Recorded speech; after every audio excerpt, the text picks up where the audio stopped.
Hey, what's up everybody? Adobe Masters here, and today I'm going to be showing you in a very quick tutorial how to create these black bars or the cinematic letterbox in Adobe Premiere Pro. And with my way, you'll be able to create it once and then drag and drop it onto any sequence you want in the future. So let's get started. First thing you need to do is go ahead and import all of your footage into a sequence and then get ready to create the letterbox. So we're going to drop this fit down to about 25% so we have some room on the edges.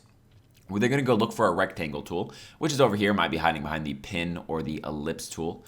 We're going to take it and we're going to click once on our effect right here and maybe drag it out a little bit to create that new graphics layer. We can delete that little mock shape. The reason we need the graphics layer is it won't allow you to go outside of the box until the graphics layer is created. We're then going to go right outside of our sequence right here, and we're just going to drag it all the way across. And then we just want a little bit of room on each side. Doesn't really matter right here. Now that we have the box created, we're going to go ahead and we're going to create the letterbox.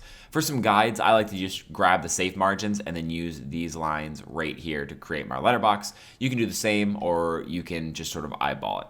We're then going to go over into Effect Controls, down into the shape, and then click on our little 4-point polygon. We can also use the one in opacity. It doesn't really matter for this. I'm going to click on that. I'm going to drag it up here. Make sure that this line, these two lines are pretty much lined up right here, so the top edge of the box. Then we're going to click on this and we're going to drag it out. If we hold shift, it'll make it go in a perfectly straight line, so we're just going to drag it off this side of the composition. Then we're going to drag this one down, again holding shift to make it a perfectly straight transition. Move it about in place. Then we're going to click on this other one, and then we're going to drag that one down, and this one we have to eyeball a little bit. Okay, now we have both of these lines perfect. We're then going to go into the mask that was created when we click the Create 4-point polygon mask over in Effect Controls, and we're going to click Inverted. And now what we have is we have the black box created. And if we turn off the safe margins, you can see it is created. It's got a little bit of a feather on it right now, so go back into your effects, back to the shape, the mask, and just turn the feather down to 0.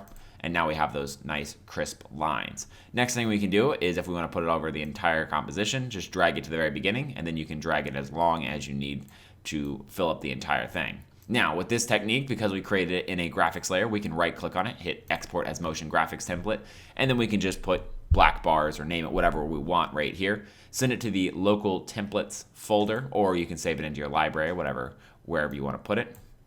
Click OK. It's going to quickly go through its little process. And then now if we go over here, you'll notice that if I go down and I scroll down to B, we have black bars. Delete the graphics layer, and anywhere we want now, we can drop the black bars in. It'll load the motion template up, and we now have control over our black bars. And what's great about this technique is that we're allowed now to scale it. So if we wanted to have the black bars come in into a certain clip, we could scale it up.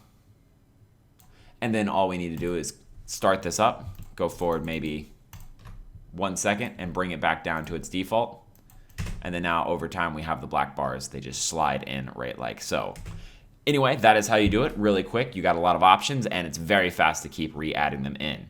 Thanks everyone for joining me. If you have any questions or comments, go ahead and throw them in the comment section below on our website at adobemasters.net. If you want to see more videos similar to this one, go ahead and that subscribe button. I make a video every other day on Adobe related products. And until next time, guys, see ya.